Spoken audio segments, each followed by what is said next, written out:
Hello, my friends. How are you? It's Friday, yeah. Then Saturday, Sunday, what? It is Friday, and I am so excited for this weekend.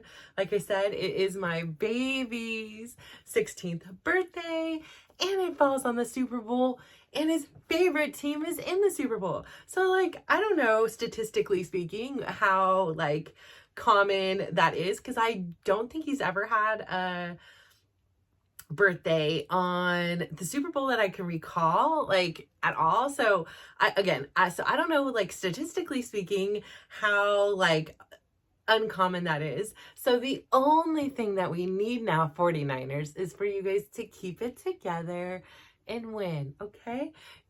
Travis Kelce will have his lady, to comfort his sorrow. They've had theirs. They've been there enough times recently. So this one is for the 49ers. Let's do it for Tyler. Come on now. And tomorrow is Lunar New Year's, and it is the year of the dragon, and I'm a dragon. And I actually found out today, one of my favorite people in the class, she's a dragon. And then she told me that her instructor is a dragon. So I was like, this is a beautiful little cycle here. I could see why I adore you guys all. We are all fellow dragons over here. So I just thought that was just a cool little thing. And I just had a really good day today. I am tired it is hitting me right now, but it is also 9:30 p.m. Which again, that just makes me feel so old. There were times in my life where it was okay, it's 9:30 p.m. I'm getting ready to go out or whatever, but it's 9:30 p.m. and I'm tired. It's a Friday night. I'm tired. But it's been a really good week. It was a great day. Last night I was trying to go to sleep a little bit early-ish, but then Dylan came in and we talked for a couple hours. It was until past 2 again. And I was oh my gosh, I gotta get up early. But in my mind, for a second, but then I'm listen, who cares? Your 18-year-old son is in your room. He came in here unsolicited and is wanting to chat with you, about nothing, but there wasn't there was a problem or something bothering him. He just wanted to come in and chat. You can stay up all night long and do this. It is, this is, that is such a treat. And so I just really enjoyed our conversation, even though, when I went to sleep, I was I didn't sleep well the night before. And it was probably what I needed, because I slept through the night, which was great, since the night before I was hurt. And, I'm now at it's at a 0.5 to a 1. So it's almost totally healed. So I'm very grateful. It was probably all that meditating and the breathing to it. And, probably also really just listening to my body and not trying to torture it.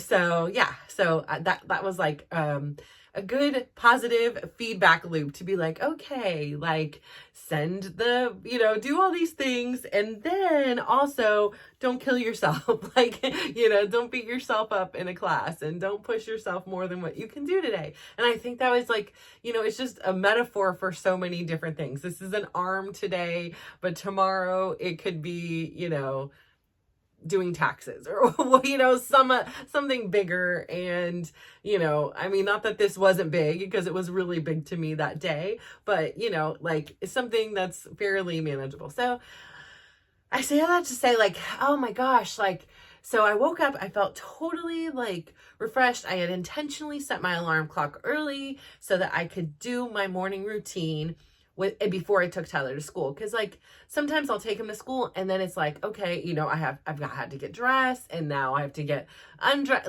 It just is inefficient. And I'm kind of half you're just my day hasn't got going the right way. So I wanted to make sure that I had enough time to get all my little self-care, tank filling stuff accomplished early on in the morning. Because I just feel when I'm starting my day so filled that even when things come at me to deplete it, it's it's still so full. It's overflowing right now. And that I've consciously chosen to on the daily dedicate, these moments, even though it's just a minute or two of a scalp massage, 2 minutes of dry brushing, nice hot shower followed by a cold shower. Like, they're not in duration. Making my bed takes 2 minutes. Like, none of these things are so significantly time hogs that like they become a non-negotiable. And there are days that like it just didn't work out today. Whatever happened, and that's okay. But most times I'm allocating that time, and it does happen. Like, as long as it's like in my habit, like when I'm trying to create these new routines and these new habits, it's a challenge. Like, I need a reminder in my calendar. I need a visual reminder hanging up. I need to have prime my environment and put like, the moisturizer or whatever it is that I'm doing. And so, like I say, like the whole routine of like all my morning non-negotiables is less than 30 minutes, I think, in total. Like, so it's not like it's like, oh, I'm setting myself back. Like, no, on the contrary, I am setting myself up for so much success, because like, I've done all these things that I've been like, yes, I've already accomplished this and I've accomplished this. And most of these things are tasks that I'm not like meeting any kind of adversity with, or, the only struggle is in that dang cold shower, but I'm getting so much positive reinforcement from like being able to put myself back in that position when I start to feel that dysregulation in me. So I started thinking about like morning. So are you guys morning people, or are you not morning people? So like, I am a hardcore recovering non-morning person addict. Like, I was a morning meanie for real. I was like a bear. Like, I was so just, grumpy and mean, and, like, until I had Brad. And so I remember he was born, I was in the hospital, and a nurse had came in, and she was waking me up to pump and, do the vitals and do all her stuff. And I just remember just being just irritable. Like, I was frustrated. I was angry, like all of these things. I was like awoken, and I was in a dream, and in this dream, I wasn't living a nightmare. But when you now just woke me up, I was in a nightmare. I felt my belly. There was no longer a baby in there. Like, this was not supposed to be happening. And I was just angry. And I remember sitting there thinking, after I calmed down, like, hold on, you're a mom now. And I get that this behavior has suited you well, or ish, or whatever it is, whatever it's done, it's been done, you've been doing it. And I remember thinking to myself, like, can you imagine what life would be like from him when he grows up and he's out of this hospital and he's at home and he wants to come run in and jump in bed with mom and watch cartoons, and I'm going to grunt or groan or moan or yell or any of these things to like not disturb me. And I was like, hell no, like, this kid is going to be fighting to survive starting yesterday. And, it's your job to give him the best life possible. And if you're starting every one of your days miserable and that's rubbing off on him, let's just try it the other way. You can go back to being Miss Misery morning lady over here, but let's try it another way. And it was like a recovering addict, right? Like, you have to like admit there is a problem, and, make these choices and try to figure out how it is. And like, so my kids never really knew me as that person, because I work really hard, or I used to have to work really hard, to where it wasn't normal. It was, again, using my left hand. But over time, I ended up preferring to wake up this way. Like, I had come to that realization. I probably have said it here. I know I've said it in my writing, is like, one day I was sitting there thinking, and I was like, of all the billions and billions of people ever born or not born, just like literally almost created, didn't even survive. So think about it, like, every single person, every single one, and we'll just say people. We won't even go into like animals and, amphibian, all that other stuff. We will just say humans. So of every human that was born, I literally today, and you today, got to be one of the few billions that got to say they woke up today. And again, there could be some of us like that we don't like, we'll go to sleep and we won't wake up, or we won't get to go to bed tonight in our bed. Like, we just don't know. And so like, I was thinking about that. Like, it's always lingering in the back of my mind. And I know it sounds like morbid, but it just gives me this kind of like reality check. Like, this is true. I'm not trying to live in the morbidity. I'm not like dwelling in this, but it's like, treasure these times, like treasure these moments. Like, you, no matter how crappy you may seem, like you may not be liking the bed that you're coming out of, or the house that you're in, or the job you're going to, but you at least got to wake up. And like, many more billions of people that have come before you and have even come after you did not get to do that today. So number one, just like be appreciative of that. And like, like realizing that in my head one day, like that was huge. I was like, yeah, like this is kind of my responsibility to like be grateful for just waking up. Like, let's just go super basic. Like, that's like as basic as I can be. Like, I'm grateful for that. Like, I get to see my kids another day. Like, I get to have experiences. I get to make choices. I get to learn. Like, I get to have this experience today. Heck yeah. Like, there's so many people that would want this opportunity and don't. So like, yeah, just enjoy it. And if you're healthy, oh my gosh, you are even extra blessed. Like, you are extra lucky. And so like, think about that. And you know, all that other stuff is like, it's sometimes some of it doesn't even matter. Like, I know it seems so big and overwhelming, like the bills and the pressure and the responsibilities and things like that. But honestly, at the end of the day, like, number one, we woke up today. Like, okay, that was really cool. Like, we did that. And I'm so lucky for that. And then like, the second thing was like I said, I just wanted my kids to be able to see like happiness and joy, like, you know, love, like care, like, I don't know. And so it was interesting. I had this whole experience this morning because I like was so happy. Like, I took my son to school. He was like happy. And, you know, I was like, hey, you know, like I always do this, like coming to something, like an end of something. It's like, I really want to like treasure that part of the experience and like honor, like, okay, I was like, you know, this is the last time I'm going to take you to school as a 15-year-old, you know, and who cares? Like, right. In the scheme of life, it's like, oh, remember that Friday? It was the last time you took me to school when I was 15. And now the next time you take me to school, I'm going to be 16. Who really cares? But I was like, we were really, I just, something about just appreciating that is always something important to me.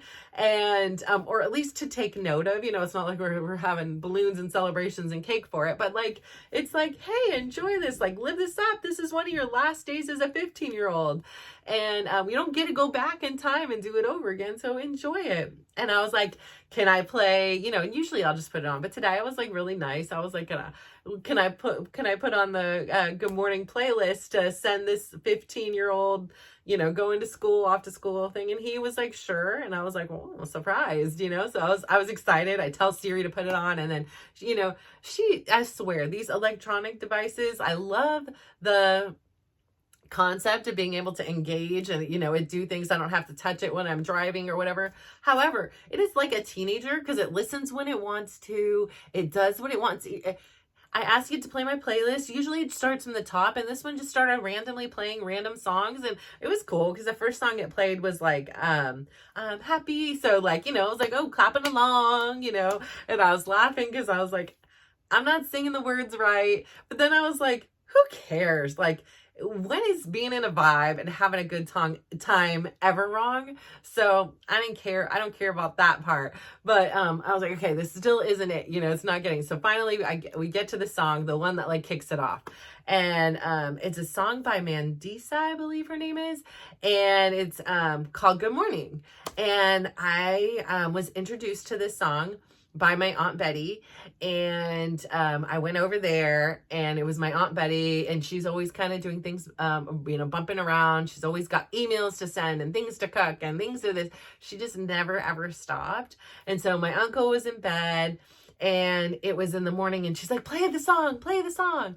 And, you know, my uncle was huge, so he was my inspiration. I have quite a few playlists on my phone that like I've generated, and I love a lot of them. Some I've played like so much that I can't listen to them anymore, or like they were a part of a really challenging part of my life. And so I have to be in the right headspace to even go back and listen to those certain ones. But most of them are like just awesome, right? Like I have like one I like literally listen to it on shuffle every time I go to Costco. It's just a vibe, you know, like I said, I don't want to be in Costco, so I'm like in there like dancing and doing my own thing as I'm grabbing the TP and the strawberries and all that stuff. So I don't know, crazy I probably look, I don't even care, but I'm having a good time. So I like, he had this in his good morning playlist obviously was different than mine. It speaks to like the, you know, whatever it's, you know, whatever spoke to him. There's some songs that like overlap and things like that, which is really cool.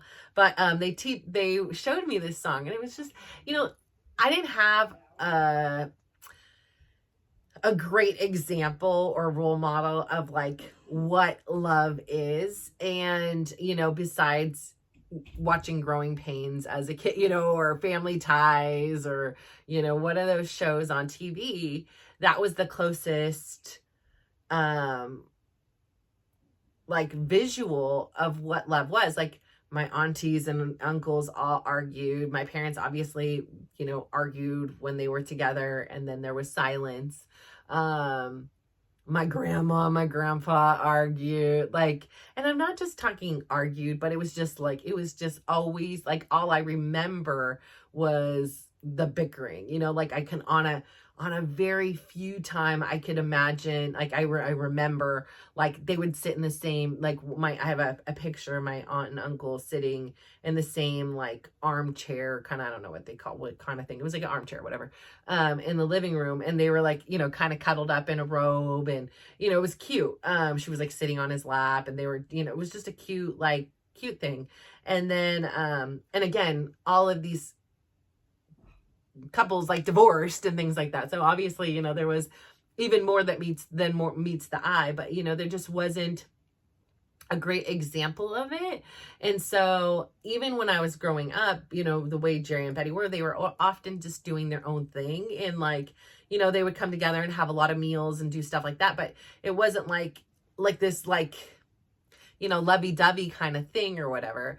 And, you know, like even on the contrary, like as much as I adore my uncle and stuff like that, like I can't make judgment because I am not, you know, every couple is different, and every couple comes to their own arrangements and agreements. And I'm not anyone to say like you're doing wrong or right. Like if you're both consenting and you're consenting adults, then that's on you. Like that's your relationship. Like it has nothing to do with me. But I remember my uncle had like this lady Judy, and Judy was at all the occasions, and Judy went on vacation with them, and he would leave family dinners early to go play Scrabble with Judy. And, you know, my dad was joking that no, they're not playing Scrabble, they're playing Twister. And I was just like, oh my God, like, wait, what? Like you know, I'm young, and like, I just thought Judy was a friend for a long time. And Judy was a very, very, very close friend from what I understand. I never, ever, really wanted the information because, you know, like it just wasn't going to change my life in any way. It was just like, I don't need to know, you know, I can assume, I can, whatever, it is what it is, or was what it was, like, but I didn't see them that. But when he was sick, and they were just at home on an average day, like no family was being invited over, we weren't going to a dinner, and they were friends or all these things like that. When it was just an average day, and just getting to witness, you know, now as an adult, just the little things that they did to make one another's lives more enjoyable, more fulfilled. And it was just so many things unspoken, unsaid, like so many just acts of kindness that I think often the other one didn't even know was happening. And the other person didn't do it to receive any kind of praise or appreciation. They simply did it because they were compelled from their deep love for one another to just make that other person's life easier, better, fuller, richer, whatever it was. I mean, like one of my favorite things was my uncle, like every time he'd be like, you know, Betty, come eat, Betty, come eat, Betty, come eat with us. And, you know, oh, I'm so busy, I'm doing all these things. And so, you know, he would have had me get the chair, and then he would sit there, and he would, like, you know, just without even speaking, like she's never asked for it or anything, that he would get a pillow from behind him and put it there so that when she sat down, you know, she had something soft to lean against. And I always just thought it was so sweet. And she never said like thank you or acknowledged it, but she would just sink into the chair and, oh, it feels so good to sit. It feels so good to stop. Like, oh, and she would just sink into it. And it was just like, it was so endearing to me that just one of those things, it was just like, you knew what she needed then. Like she needed something and you were able to provide it for her. But they were just so cute in their own ways. Like, they didn't have kids. They couldn't have kids. And so like I said, they had basically adopted me, and they would consider me like their daughter. They even at times had considered my brother like a son. And they you know, it just was unfortunate. Like my brother, from, you know, the timing of it, you know, like they just didn't talk. They didn't, you know, he didn't come spend time with him. And then when they did talk, it would like end in confrontations and arguments. And, you know, it just was unfortunate. And I know like it really made my uncle really sad, and he really wanted to have a relationship with Danny. And I know my Aunt Betty did as well. But it just didn't happen at that time. You know, life is hard when you have kids and responsibilities, and, you know, there isn't this disposable time to just devote to somebody else or whatever and give to them. So I know that was like an area of sadness for them. But they also understood, you know, like everybody makes their own choices and things like that. So, yeah, but anyways, they just were so funny because like they had all these like stuffed animals, and, you know, part of you could be like, what the heck, you know, but they were so imaginative and creative, just beings in general. Like I said, my uncle could teach himself how to play any kind of instrument. My aunt played many instruments. My aunt was an artist when we were young, and we would go there. So they would, you know, back in the day, they had these computer like printer papers, or these long like things, you know, with perforations between them. You'd have to like undo them from each other. I know this sounds so old school. And then like even they had these like row of dots. I don't know what the heck it was, but anyways, she would roll out all this paper, and she would draw these elaborate like scenes, like a kingdom and a queendom and a unicorn. And, you know, she would do this whole thing, draw it out so that we could sit there and color it. And oh my gosh, I loved it. I loved it. Actually, when I was cleaning out stuff, I found, and I cannot stand the smell of crayons. I don't know why. It brings like a repulsion to me. Like it is so disgusting. Like I love to color, but I do not like the smell of crayons. Like I can do colored pencils or something else, but not the crayons. And I know some people love that smell, but I am not one of those people. But I remember she had saved my freaking crayons still, even. Like, sorry, that was gone. I was like, listen, this is extreme hoarding. First off, I can't even stand the smell. Like, it's making me want to vomit right now, because it's not even just crayons. This is like aged crayons, like that have been in a like a tin, you know, like that you get like the old school cookies in, like gross. Sorry, gone. Or even there, cheap lady. The dang crayons is gone. But they were so creative and imaginative. I mean, like I said, my uncle was an author. Like so many things and projects they always had going on. Like my aunt was always one to like DIY stuff, and you know, you name it. They were like, there was a way to like do it themselves or whatever. So they would get these little stuffed animals and like almost like have like a puppet show with them. And they had like characters and names and like stories, and the things would do like silly things, like, you know, if they were arguing, you know, like they would like be like, oh, and then, you know, he threw me across the room, you know, like they would, it was very cute, even though it sounds very strange, but like it was just fun. Like their whole thing was like, we don't want to, you know, like there actually was called like the Pea Brain Kingdom or something like that. And like their whole thing was like, just stay, like not stay a kid, obviously, but like never lose that part of you, that energy as a kid that what like will let you create and feel non-judgmental. Like if you want to sit here and play with the puppets, go at it. Like if I want to blow bubbles, I'm gonna blow bubbles. Like, you know, like just if I want to go in the swings, I'm going to go in the swings. Just because we hit 18 or a certain age or become parents, like it doesn't mean that we have to like lose that childlike energy and spirit and creativity within us. Although most of us do, and many of us, even like for myself, lose it very early on because of the circumstances of my life and the way that my brain and body was like, okay, this is how we're perceiving it. This is the way we can keep you the safest. This is the way we can keep your environment safe and therefore you safe. And, you know, this is all going to be fine. And, you know, it was doing its best. Like I was doing my best to like, in a way, protect myself, not knowing that all along I'm just causing harm, right? Like who knew? But anyway, so like, yeah, I make this conscious choice every day.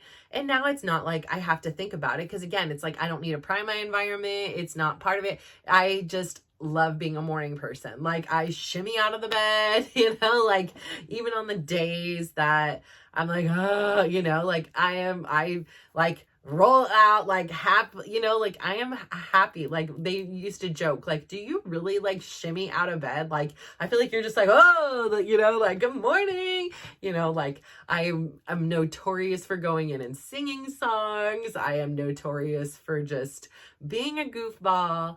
And, you know, I started like thinking about that, and I started thinking about how like Chris and I don't share a room anymore. And so like how in a way that was like, and this again was like nothing I really even consciously knew. It was just like, I was thinking about being a morning person. I was thinking about how my kids used to all be very much morning people, but they are not morning men and women anymore. These ones, it's like, no, they are not. And maybe they will be again, you know, they have that urge to, you know, reassess their life and say like, oh, I don't want to start my days like this, whatever, that's on them. You know, like I encourage them. I tell them now, you know, that, like I said, they had no clue when they were little that I wasn't a morning person.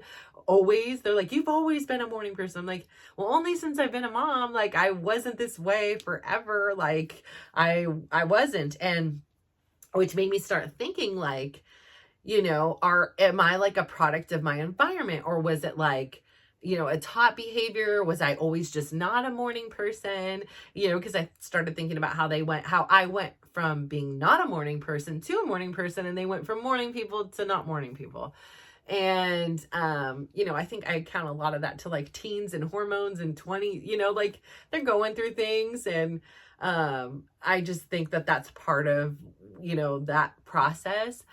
So anyways, like, you know, now so I started thinking about it, and I started thinking about how Chris is not a morning person. Like he grunts, he'll ignore me, he'll stop, like, you know, he's filled with anger that I'm behaving this way. And so of course, like over time, like I had learned and like would feel like, you know, it was like a gut punch. Like I'd feel really sad because here I was just trying to be like nice and happy, and, you know, like I'm not trying to do anything mean. I'm not trying to like hurt you. I'm trying to like have a good day and hopefully make you laugh and encourage you to have a good day. And then when you have like a response where somebody is like grunting or ignoring and angry at you, like it made me feel like he didn't make me feel like my body chose, like, this is not him, like how he, you know, how I respond to how he behaved, that was my choice, right? Like I've come to that understanding now. So it was just like, but I felt very like rejected, very sad, very like questioning, like, should I not be behaving this way? Like, I better be quiet so I don't, wake the lion and, fear this ferocious attack. And, then I started to think about that, and I got like, I literally, even though this didn't happen today, it felt like in my body suddenly as if it had happened. Like it had taken me back to like moments in time throughout history in which like that happened frequently. And it made me like really sad, and it made me feel like really like triggered, and I like was like really upset. Like I almost started to feel like nauseous and sick to my stomach. And it was just like right then, like right in that second, I was like, hold on, I'm triggered. Like, and I often think like triggered, like, I think triggered like a lot, like I'm irritated, I'm pissed, I'm, like that kind of stuff. Like I am triggered, but this was a different kind of triggering. And I know it happens, but I'm just now learning how to, like, in the last, couple of years, and then very specifically this year with this work with the showers, I'm really trying to notice what's going on in my body when it's dysregulated. So I could tell I was dysregulated. I was writing, and so I was like, I need to stop writing. I need to just right now, I need to just sit. I need to sit into this. I didn't sit, but I need to like sit with this experience. And so I started thinking about it, and, like immediately I realized at that moment, like, okay, I am dysregulated. And so I literally closed my eyes and I took myself back into the shower. Like, I was like, it's the same thing. It's the same feeling. It's the same experience right now. Before we think anymore, before we do anymore, we're just going to breathe. Like, we're just going to breathe. Like, it's going to be okay. We're just going to breathe. And like being okay in that pain, even though I didn't like it, even though I didn't want it, even though I didn't like intentionally invoke these memories and these feelings, it was like so healing in a way. And it was so accepting of myself to understand, like, well, here are all these connections. And then after I had time and I finished, like, I could feel, like my breathing was returned to normal. I took some time looking out the white blossoms outside on the tree. I looked outside on the hills and the trees out there at the sky and the clouds. And it just really kind of grounded me. I went to the little area that had the sun shining in. I felt the sun on me, and I felt very grounded at that point. Then I felt like, okay, I'm okay to like really go a little bit deeper into this. And again, I have this resource to know if I start feeling this way, even if it's just a little like disturbance in the force. Like, I think I just so often tried to like push that away, numb it, pretend it wasn't happening. I don't know. But like just being able to like sit with it and be like, what kind of is going on after I got through the thing. It's not like pressuring you right in that moment. Like, sometimes like somebody's crying and you're like, what's going on? Like, why are you crying? Like, you're coming in with this, like coming in hot with this like anxious like stuff too, right? Like, and like sometimes it's like you just don't know. I don't know why I'm crying. I don't know what's going on. Like, like I know, and I just can't articulate it in this very moment. So I then started thinking, and then I went back, and it was just like suddenly it was like, oh my gosh, like I don't think about these things at all, but clearly my subconscious is holding and carrying all these like instances. And again, these are not like, I'm not talking here like I was beat up or something. Like these are just very normal everyday things, but had a very adverse residual effect on me that I was still carrying right now, even though, and I could go there without even having that happen today and feel all that like sadness and rejection. And I think that the sadness was that like I had decided that it was better to like hide away my happy and like delicately walk around so that I didn't upset somebody else. And all the while I was okay with upsetting myself. Like, and I think that that was like the part I was like most like profoundly like trying to understand. And like, and I know it was my choice. He didn't make me behave that way. Like he had his reactions and I could have had my response. I could have been like, oh, you know, this is me, or whatever it is. Like, I know some things in life we have to compromise, but that was like, that is one of those things that it's like, it's not a non-negotiable. And I didn't have to take it personally. Like, there's a lot of people out there that are not morning people. I don't know what the statistic is, like how many are morning people and how many are not. And I think it also can vary day by day and circumstance by circumstance. I'm not saying 100% of the time I'm shimmying out of the bed, but 99.9% of the time I am gleefully jumping out of that bed. And just because I feel so fortunate and lucky to be one of those people that get to wake up today. And that's it. Like, if I fall back to anything else, like I'm like, oh, I want 10 more minutes. Like, it's like that thing is now conditioned in my brain. And I'm like, all right, let's do this. We got this, you know? But then I went back and I started thinking, and then all of a sudden I was back into like my childhood home. And there I was, my dad had came home after drinking all night, you know, out with his friends. And I was so happy that it was the weekend, right? And I was so happy because my dad worked really hard. Like, he was a workaholic. Like, I didn't know what any alcoholic or anything like that meant, but I realized very young that my dad was a workaholic. You know, I think I pictured an alcoholic in my mind as something like they showed on TV, and that my dad wasn't that person most of the time. You know, he was a very high functioning alcoholic, and I just thought it was like part of the fabric of his life. Like, you know, I thought it was just normal. I thought everybody came home and had beers after work, and I thought, you know, everyone like drank to excess on, you know, the boats and stuff like that. Like, I don't know, like, I believe that was the way it was. But for some reason with the work, I recognized that very early on that he was a workaholic. Like, he worked very hard. And so, you know, there was like a part of me that was like really happy because, like I said, he would say, like, if it wasn't for you guys, like, I'd be off on a yacht and doing all these things. And so there was a part of me that felt, and I know that he didn't mean it in that way, you know, I know that there was a lesson like we should be grateful and we should, you know, not be causing him any trouble or whatever it is. He was a damn kid himself. So I can't even hold it against like what he said. And I get like, I shouldn't have, you know, I didn't deserve to hear those kind of things. Like, I get that. I don't, you know, maybe I don't, but I give him a lot of grace because, like I say, my son, I just told him this in there, and they're like, when are you going to stop saying this? I'm like, well, you're the last 16-year-old. So probably until my first grandchild turns 16, I'm probably going to, you know, take a hiatus for a while. But like, I'll say, like, you know, at 16, that's when you, like, at your age, you had a baby me. And I'm like, dude, could you handle a baby me? And he's like, look, mom, you won't even let me have a girlfriend. How am I going to have a baby me? I'm like, because you don't want a baby me. Okay. You know, I was a good baby, and a good kid, but, you don't want a baby me. And he's like, you're so weird, mom. But it's so true. Cause I like look at him and I'm like,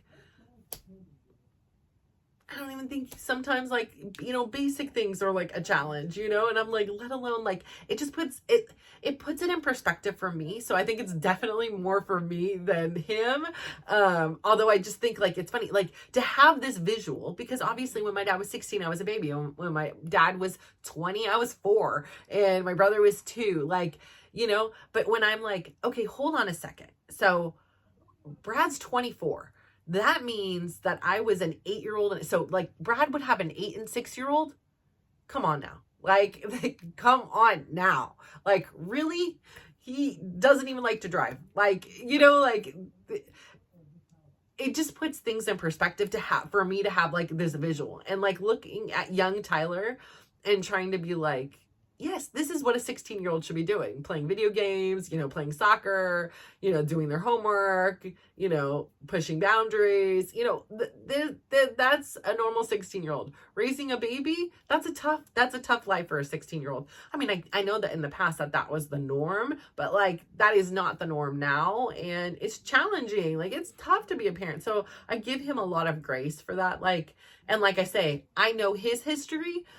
And I know part of the reason why he got married because my grandma was getting married to somebody else and was like, you either have to, you have to move out. Like, there's nowhere for you to go here. And like, he was like 15 and like, I adore my grandma. And I can't even imagine that, but this is the story my dad says. My grandma, I never asked about to like confirm, but I have no reason to believe that he would make this up.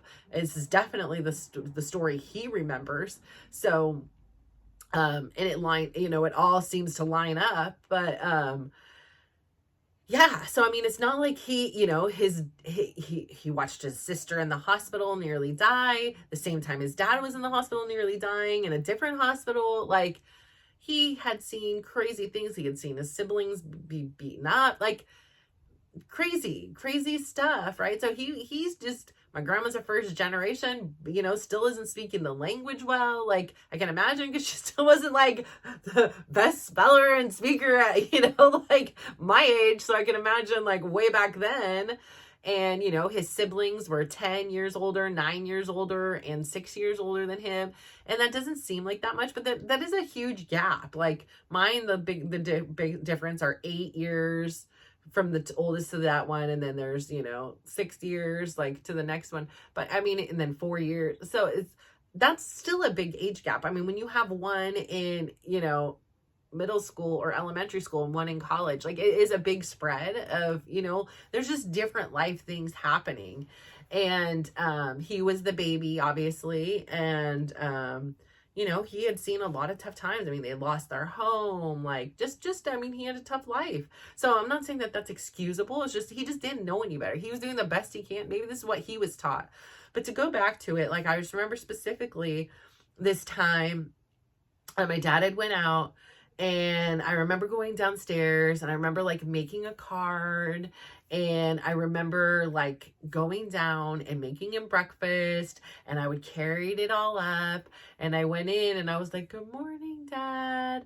And he was like, "Get out, go away. Like, I'm sleeping. I never get to sleep." Like all this, and like yelled at me. He never opened his eyes. He threw the blanket over his head. So he never got to see that I had made him this card. He never got to see I had breakfast for him. And I just remember just feeling so like rejected and so sad. I remember like leaving the room. I remember taking the stuff downstairs. I remember running back up into my room and grabbing my teddy and hopping in my bed and putting the blankets over my own head and just wanted to hide.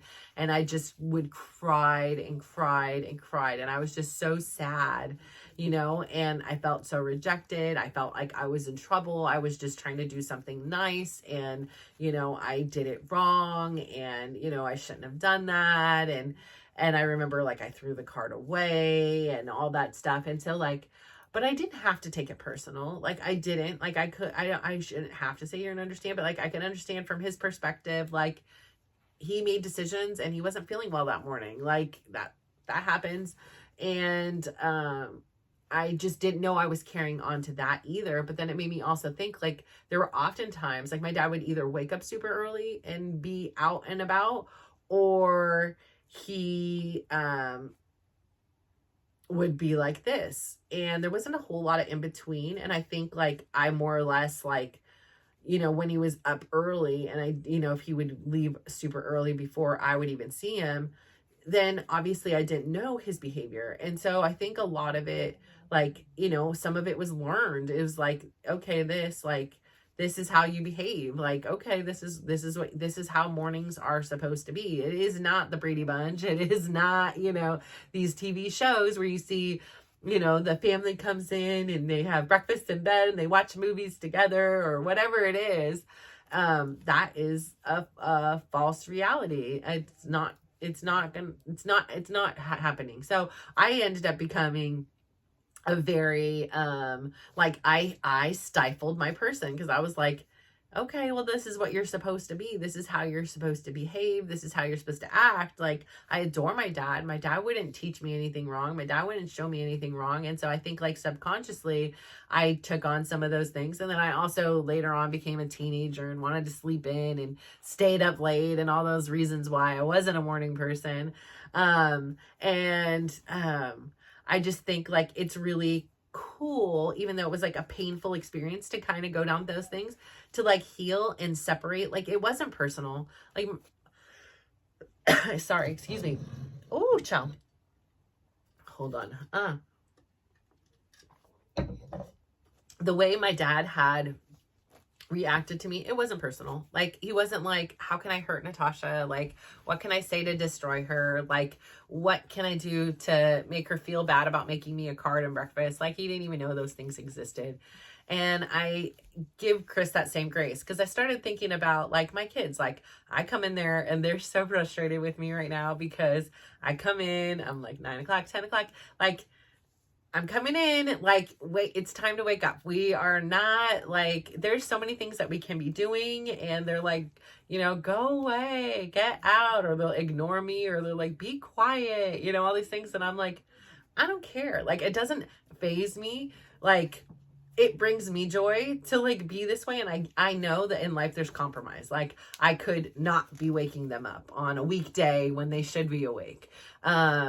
And I guess I'm deciding you should be, but it's like, okay, if you want to do these things that you say you want to do, like you can't be just laying in bed and sleeping all the time. And so, you know, it's just not going to happen. There isn't enough time. And their argument is like, okay, we're up just as many hours as you. We're just up later. And I'm like, yes, but okay, like let's get 10 productive things done. And then the rest of your day, you can do something, you know? So again, I'm still very much a mom. And I'm like, I feel like for some parts I've enabled like behaviors. I'm just letting them be them. And I'm learning these new strategies, but there's some right-handed parts of me that I'm like, listen, we need to find the middle ground. Okay. It can't all be just this hunky-dory over here and we're just gonna, you know, fly by the seat of our pants. Like there needs to be some plan, there needs to be some action. And you know, like I say, it's a delicate balancing act, but I realized like, okay, I'm not coming in at 4 a.m. or 5 a.m. Like I am coming in at 10 or 11,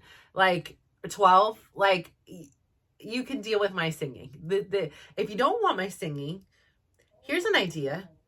Be up before then, because I won't be coming in singing then. Like, if you don't want me blasting music, and they're like, you make our days every day with a headache, and I'm like, okay. First off, I thank you for the credit, but I can't make you do anything. Like this is how I'm behaving. This is and how you choose to respond. That's on you. And so it's this interesting game we're playing right now. We'll see how it ends up. You know, at least they still laugh. Like they're, you know, not loving it, but like they're also like, yeah, okay, whatever. What can we really do about it? But I get it. Like I get it. I do. I see all sides of it, but I think the end of the day is like I'm just gonna still be me because I as their mother, I'm struggling, and I've explained it to them in a non-singing manner, you know, with them just staying up all night and sleeping all day. This is, you know, I'm up grinding, your dad's up grinding, do something, you know. I'm not saying you have to be the grind. I know not everybody has my work ethic, or, you know, maybe I inherited some of the workaholic trait from my dad. I don't know. My mom is a very hard worker too.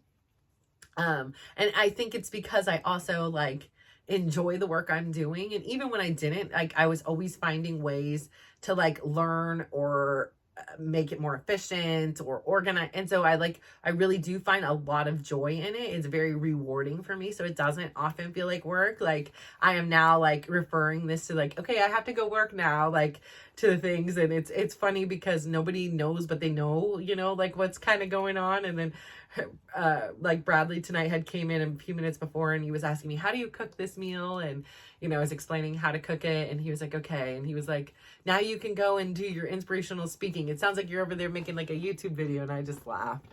I was like, I am. And I'm like, it's still okay. I use your name, right? And he's like, I don't care. Go ahead. Do whatever you got to do. So, yeah, like I just say like, I don't know, like it's the takeaway from today was like, number one, are you a morning person? Okay, because then if you are, you're my people. And if you're not, that's okay, because you were also my people. I was also not a morning person, but I just, and it is my choice. Like at the end of the day, you have that choice. You want to be a morning person, you want to not be a morning person. That's okay. Like nobody has to make you do anything you don't want to do. I'm not demanding my kids become one. I'm just kind of demanding they wake up, or they're gonna they hear singing all the time, and that's okay too. Like, you know, and it doesn't take my joy. Like I'm not hurt by them telling me to get out or go, and I like say, you don't have to even say you're sorry, because I've already forgiven you, because like I'm not even taking it personal. It's not. They're just being them. They're just being them. I'm letting them be, but I'm also letting me be me. And me being me is having joy in the morning. It's listening to Good Morning playlist. It's, you know, setting myself up for wins and understanding that all things aren't personal. And so like, I think for so many years, I took my dad's reactions and my dad's behavior personally. And I think that in an effort to like please him, in an effort to like avoid pain from myself, because I don't want to endure this again, and do this, you know, act of kindness and this nice gesture just to be shut down and rejected, that I learned, you know, to kind of just stifle that and hide my happy.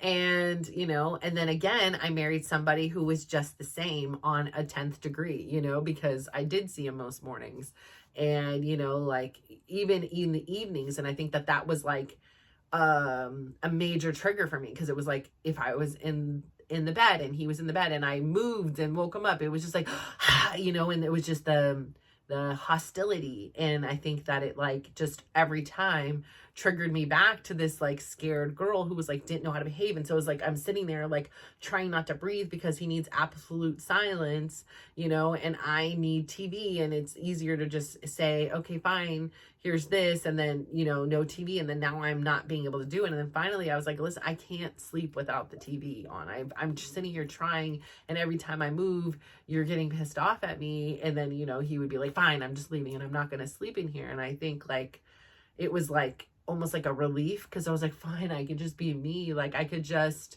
put on the TV, or I could roll over like without this like constant like fear and worry, like, and then trying not to do anything. And it was like, I remember just like having to go to the bathroom and holding it because I didn't want to like get out of bed and then, you know, like have a door squeak or flush a toilet or do anything that would like disturb him. And so like, I feel like that is such a metaphor for so many things, but like specifically that. And like, I was thinking this morning just how beautiful and how peaceful it is to be able to just wake up and be me and not have to worry about someone else's reaction to me being me anymore. And I know that there are times I probably still will, because again, like that was such a big part of me, but like I just feel so free, like even just walking through that experience again and taking it out of the context. And I'm not a therapist, I don't do any special things, so I don't know if I'm doing anything right, but what I do know is this works for me. And so like if you have a therapist and you have your own stuff, like, you know, I'm not suggesting like you do this or anything like this. I'm just saying, I'm sharing my story and what worked for me, and like being able to calm myself down when I felt triggered initially, and then to go back to the thing and kind of like curiously ask myself like these questions and go back to these memories that I don't even think about. Like they're not like this big thing. And I'm like, and this, you know, this is the reason why we're having, you know, marital issues, is because, you know, he would get mad at me when, you know, I got out of bed, or if I was singing songs and was happy, and, you know, and then I think, like I said, I just would take things so personally. Like, you know, I felt like I was rejected. I felt like I was wrong for being me. And I think that that was the biggest one, is like to think that I was wrong for being me. And like, you know, I'm just at the point now, like, and I had a discussion with the kids downstairs, and I was just like, I'm just not going to dim my sparkle anymore. Like, I'm not dimming my sparkle. Like, this is who I am, and I'm going to let it shine. And I understand not everybody likes sparkle. Not everybody wants this, you know, this You know, not everybody can handle that, but there are people that can. And if you can't handle it, like, I think that that's the thing is like, I understand relationships require compromise, but there are certain aspects of me that I'm not willing to compromise. You know, if there's something like, you know, oh, we compromise like our time, and, you know, like sometimes, you know, we have dinner together and sometimes we don't. And, you know, sometimes we go out to, you know, there's lots of areas of compromise in a relationship. I get that. I just think I made compromising me in all relationships the norm. And I no longer feel comfortable doing that. And I think that I'm not even mad that it happened. Like, I'm not even sad or remorseful, like, or regret that it is. It's just, I'm so freaking grateful that I've realized it today. I've realized it now, like, that I can move forward and I don't have to carry that burden with me anymore. Like, I feel like it's literally just like, it was so much fear. Like, I was so afraid to upset my dad. I was so afraid to upset Chris. And, you know, it's so funny because I think of myself, and I know others think of me, you know, particularly in my family, as this strong woman. You know, I'm very much this person that I was like, I don't take things, you know, like, I'm not taking somebody like, no, this is not going to fly with me. I mean, I've had, like, you know, in certain situations, because I don't take things, like, I've had men, like, even in Disneyland, like, I had some man like threaten to like hit me, and I was like, I remember, like, Chris was like, I'm like, listen, I got this. You know, like, you know, and I like, because I'm not afraid. Like I said, I'm not afraid because I've had 16 years of hand-to-hand combat training. And I'm not saying like, I'm like, hey, let's fight. But like I will stand up for myself in a lot of situations that usually, or I will stand up for somebody else who's being victimized by somebody else, by like strangers and things like that. Like, I have this tolerance, but then behind closed doors and with my family, like, I will take whatever. So it's just a very interesting dynamic. So I'm not, like, I know I'm strong, but I don't want to be strong in this, like, I'm strong. Like, and before it was like, I almost needed to prove something to myself. It was just this, like, this need to like overprotect, you know, correct, and be like, oh, you know, I'm so strong. I'm so brave. I'm so this, like, I'm also really weak, and I'm also really like in fear at times. Like, I think that like it's everything. And I think like I just wanted this persona because then nobody would mess with me. Like, nobody would, you know, harm me, or nobody would harm my kids because I was perceived as being, you know, a tough person. You couldn't just walk all over me until you knew me. And then once you knew me, like, game on, walk on me all as you want. Like, I will lay down the carpet and, you know, stomp away.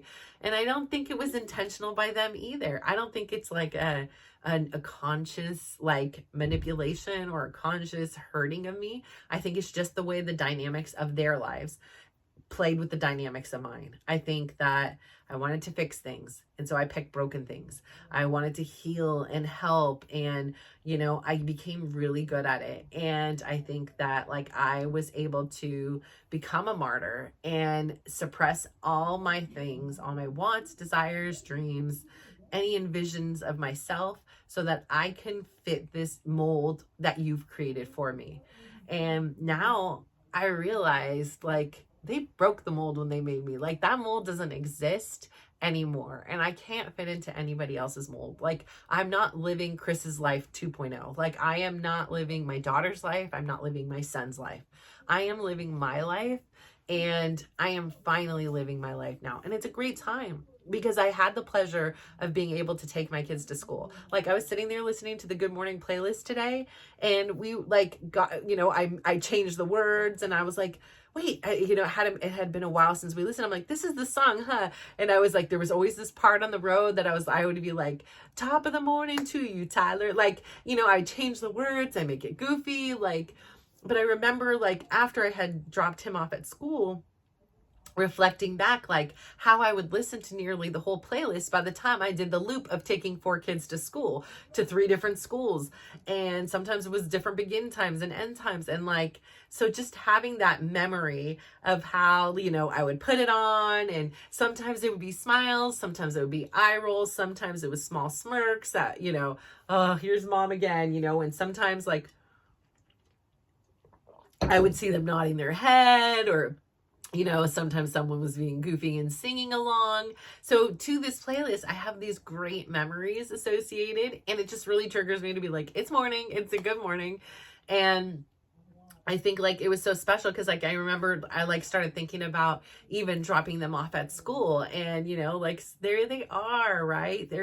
They're these crazy, beautiful, amazing humans that you've helped, create. And these little cubs of yours, they're jumping out of the car and they're leaving, and you look over and they glance over, and it's just like, I'm glad I'm in glasses because my eyes are getting teary-eyed, like even when they trigger me because they're late and being annoying, and like I still love those kids so much. And I just think it's so beautiful to watch them like jump out of the car and know that they're going into an environment that they're going to grow, they're going to learn, they're going to teach others, they're going to just experience life in. And it's such a beautiful experience. And I'm so glad that in a way I was willing to sacrifice myself, because that was a choice of mine, and I wouldn't trade it in, even as painful as it was. And I'm sure that there is some hybrid way to do them both. And I just don't see it right now. Like when I have 4 kids and you're just so limited on time, and I was all in, and Chris was kind of like, I'm here for the fun, like there wasn't a whole lot of, I'm here for the fun, and tell me what you need me to do. Like if you need me to pick up somebody, I'll try to make it happen, but I also work and I do things like that. So if I can get to it, I will, but don't count on it. So it was just, I was at the parent teacher conferences, I was at the back to school. It was very much that these were my babies, and I was okay with that. Like, even when it was like struggling, like in hard, like I was okay with it, because like, again, I was probably fulfilling some part of this not having my mom in my life experience in 2 ways, because it was like I was getting to give this to my kids, but I also was being able to like see them enjoy the experience with me. And so like I say, we were so close, and I think that's why we still are so close. Like, we're always talking, and they don't have to be talking to their mom, like I will talk but to have them talk and me listen, that's a real like gift and miracle, right?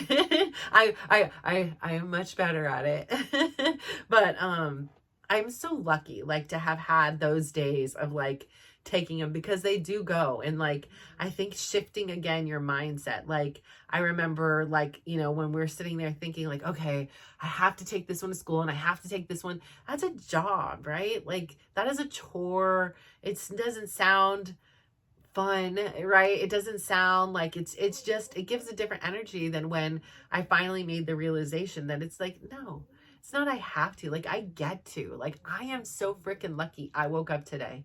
I am so freaking lucky I get to take my kids to school, because there are so many people out there that don't. Well, I'm so lucky my kids get to go to school. So really, we are so privileged for our experiences here. Like, I think we need to appreciate that a little bit more, and, make the choices that you want. Like, if you want to change to become a morning person, put those habits in place. Like, wake up and change, notice like, hey, I'm feeling irritable or whatever, and change it. Like, you are literally one decision, one moment, one decision away from changing your life. And by changing your life, you're changing the lives around the people around you. So like, I hope that if my kids choose to not be morning people, that's fine. That's on them. But they at least had one parent married that wasn't a morning person, and a parent that was mirrored to them that was, and they can choose what works for them in their life. Like if they ever decide to become one again, like great on them. If they don't want to, great on them. Like, that's their choices, but at least they know there's other options available. They don't have to, they have the choice to choose. They have that, it's their decision. So again, like, you are one choice, one decision away. And is today going to be, or probably not today, unless you're waking up now or whatever and watching this. But okay, so tomorrow, let's start this tomorrow. Is tomorrow going to be your day one of being a morning person, or day one of whatever it is that you want to make a small change to in your life and see where that like momentum starts going? Because you have it. Like, I can always go back tomorrow. I can just not be a morning person anymore. I can be like, no, I'm done. That was a fun experiment for, 20 plus years now. I'm going to go back to being a big grump in the morning and being angry at the world and being pissed because I haven't had my coffee yet. And I didn't have these, and I have to go to work and I don't want to go to work. Like, I get to go to work. I'm employed, or if I don't want to go to this job, then create your own business. Like, go do something for yourself. Like, I think about that a lot too. Like, I should probably save that for tomorrow. Okay, I'll do that. It is so funny too, because like, I get so tired. Like, I'm so tired. I sat here for like 20 minutes. Like, okay, I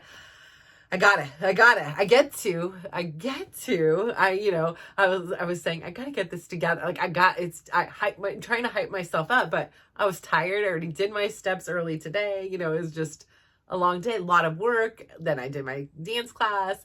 Dylan went to the gym with me, and I was tired. I didn't sleep much last night, so it took me a minute. But then as soon as I get on here, it's like you guys just give me this like extra like burst of energy again.